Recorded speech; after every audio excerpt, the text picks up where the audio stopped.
The Fortress of Knowledge presents The Tall Officer Who Wouldn't Fall.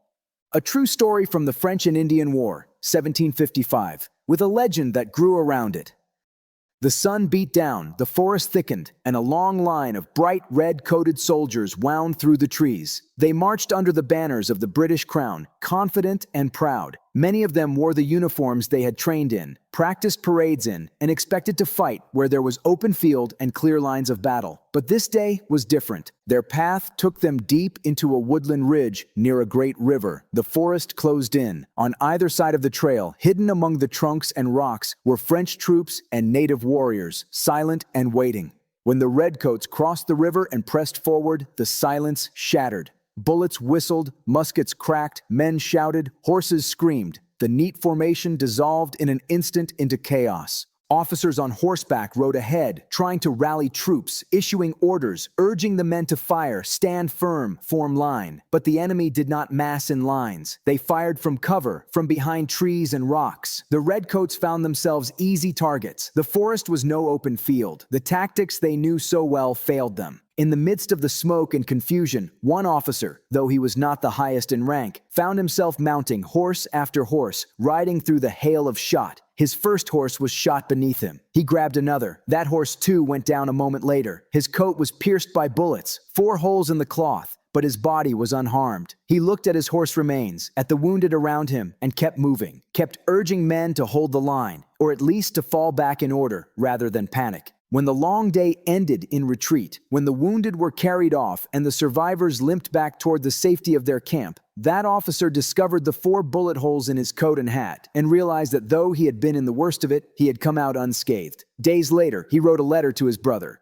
By the all-powerful dispensations of Providence, I have been protected beyond all human probability or expectation, for I had 4 bullets through my coat and 2 horses shot under me, yet escaped unhurt, although death was leveling my companions on every side of me. It was a defeat so heavy that history later named it among the disastrous moments of the war. The general in charge was mortally wounded. More than half of the officers of that expedition were killed or disabled. But among all of them, this one officer stood unhurt, and his survival would become part of the story of a nation. Years afterward, that same tall young officer made a journey back into the wilderness of the Ohio Valley country. He went not only to inspect lands and survey his holdings, but to reconnect with the places where his earlier ordeal had taken place. There, in October of 1770, he and his trusted friend and physician walked among forests and ridges. They met native hunting parties, old acquaintances of the frontier. According to later tellers, one respected native chief who had once fought on the opposite side in the earlier battle sat with them by the fire. He is said to have looked carefully at the officer and then told his young men something like this. I called to my young men and said, Mark yon tall and daring warrior. He is not of the red coat tribe. He hath an Indian's wisdom, and his warriors fight as we do, himself alone exposed. Quick, let your aim be certain, and he dies. Our rifles were leveled, rifles which, but for him, knew not how to miss. 'Twas all in vain, a power mightier far than we shielded you. Seeing you were under the special guardianship of the Great Spirit.